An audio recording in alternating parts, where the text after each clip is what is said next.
Revelation 13, the first beast. And I saw a beast rising out of the sea with 10 horns and 7 heads, with 10 diadems on his horns and blasphemous names on his head. And the beast that I saw was like a leopard. Its feet were like bears, and its mouth was like a lion's mouth. And to the dragon gave his power, and his throne, and great authority.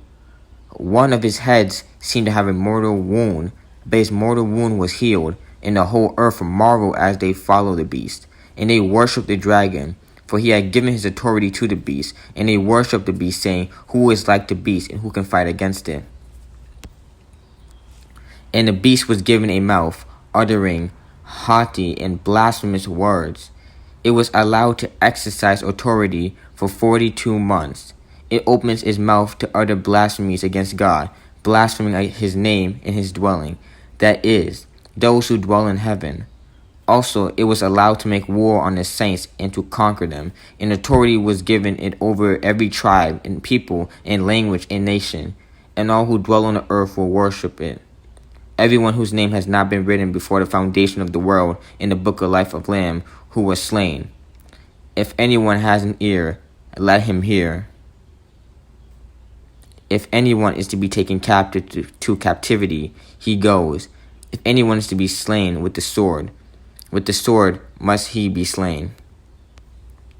Here is a call for the endurance and faith of the saints. The second beast. Then I saw another beast rising out of the earth. It had 2 horns like a lamb, and it spoke like a dragon. It exercised all the authority of the first beast in its presence, and makes the earth and its inhabitants worship the beast, whose mortal wound was healed. It performs great signs, even making fire come down from heaven to earth in front of people. And by the signs that it allowed to work in the presence of the beast, it deceived those who dwell on earth, telling them to make an image of the beast that was wounded by the sword and yet live. And it was allowed to give breath to the image of the beast, so that the image of the beast might even speak and might cause those who would not worship the image of the beast to be slain. Also, it causes all but small and great, both rich and poor, both free and slave, to be marked on the right hand or the forehead, so that no one can buy or sell unless he has the mark.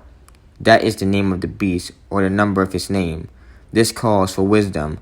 Let the one who has understanding calculate the numbers of the beast, for it is the number of a man, and his number is 666.